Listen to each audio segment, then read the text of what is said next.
many still will not have options to get to the place that they need to go, and church is really a vital part of that. So weekend services will cut some seniors and people with disabilities not able to participate. The elimination of services, again, and I know that TriMet's working very hard, but there still is a line, it's my understanding, that will be eliminated, that will affect some people who use the lift system. And that can affect their, I don't know what who the people are, but if people are working, sometimes people will have to quit their job. And people can't just pack up. As you know, it's very difficult for anyone to pack up and move. And especially if you have physical disabilities where you can't find accessible places to move to. So there's a lot of different things that come into when you're looking again at disabilities and elderly people.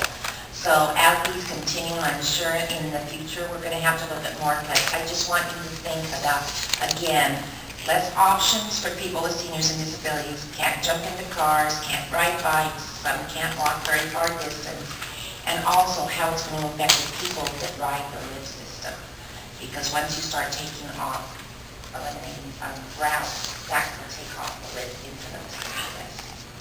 Thank you very much. And thank you for working hard and trying to get back to medicine. Thank you. Mr. Huff?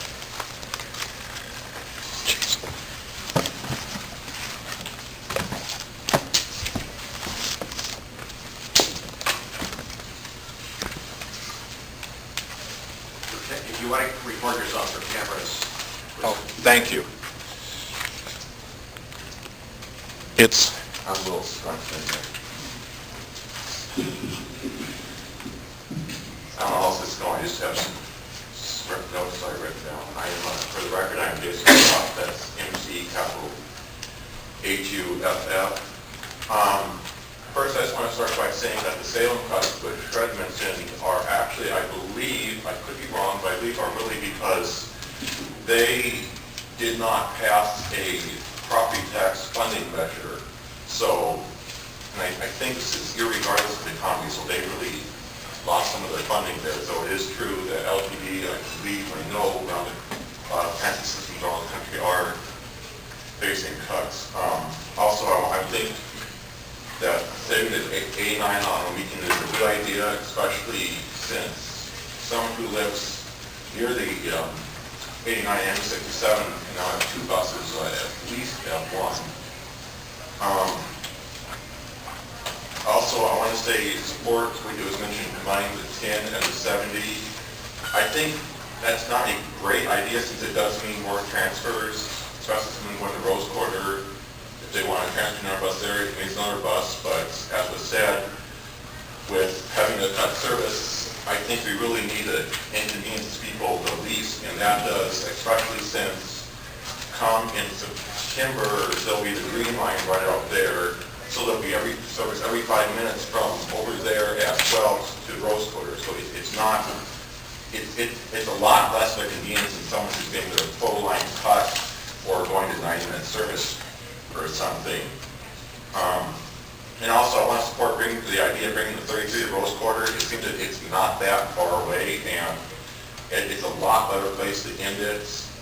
And I don't know how much it would cost to bring this right down Rose Quarter instead of having it right now where it goes over the interstate after and then down.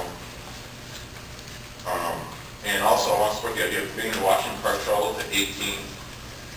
I really think it's true that it's good that it goes to the Japanese Garden, Rose Garden, but as Mr. Nussbaum was saying, it would be really helpful if you could, if you're at the gardens, to be able to go straight east and vice versa, and not have to wait for the 63, which does, I think, kind of get lost in the shuffle there with the shuttle running every 15 minutes.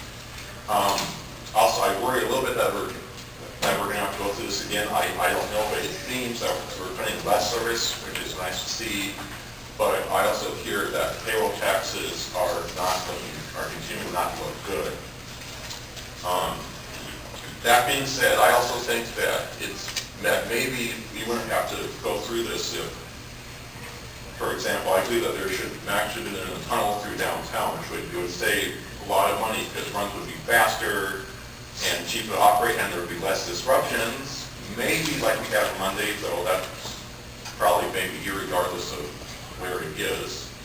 But also it would increase ridership. There's a lot of people going to, let's say, this building, or other places in the Lloyd district who have to slog all the way through downtown, spend at least most of the 22 minutes it takes to get from Moose Hollow to Lloyd district, and that was kind of off-putting to them. And in addition, in the future with the Milwaukee line, someone going from Milwaukee to Portland won't have to slog through, both cross the river, slog through downtown and go back. It'd be a lot faster than all they would have to cross the river. They would be still in the tunnel, and it would be fast. Another comment which was made at the board briefing, I believe it was, that about the idea of putting off bus replacements for a year. I'd like to note that that has already been done so. I know at least the last couple of years, not this year, that there has not been any new bus purchases. And originally the idea was to have the purchase of about 40 new buses each year. And it started happening, but in the recent term, it really hasn't happened. Please conclude your comments. Okay. And I'd like to note there that there's like 20-year-old buses now. But also some other quick ideas. I guess maybe not if there's going to be a parking idea, but having the 99 bypass south, they go right from walking transfer down to McLaughlin. Possibly canceling the 65, which goes from Martinville to Barber. It seems that people can easily transfer from the other lines there to the 39. Combining the 31 with the 39 with the 51, having it like a real north-south route there, and moreover, bringing the 43 Taylorsbury Road into Lewis and Clark. I'll just quickly say I think that's a lot better idea than bringing 39 downtown, since it would be a lot better connections there. And I really need to have and I'll just conclude with one last thing, and that's bringing the 43 off the Busitude streetcar to John's Landing and having to go into McAdam, where it can share stops with the 35, and I'll leave that there. All right. Thank you. Mr. Walker? I apologize for taking long.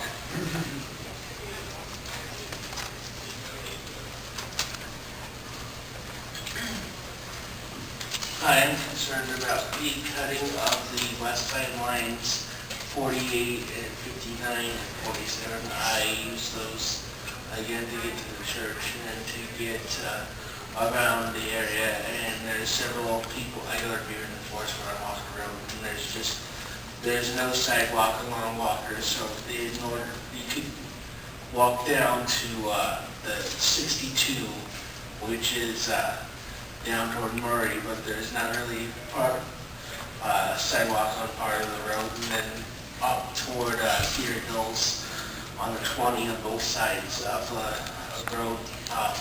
There's no sidewalk, and if it starts and you're proposing cutting service on Saturday and Sunday, and a lot of the weekday service will be reduced after 6:30 as it already is, but it's just hard to get around if you cannot sleep well at night and walk as well during the daytime on Sunday.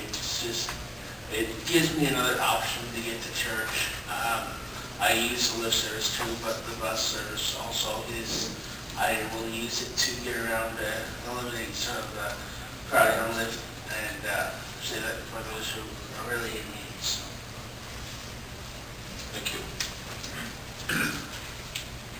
Okay, I'm going to close the public hearing, and I will now open a public forum for those individuals that have asked to address us on other topics.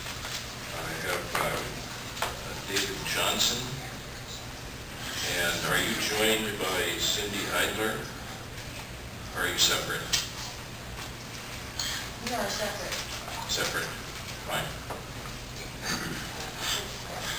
Steve Ritter is requesting to voice for David. She'll be up there.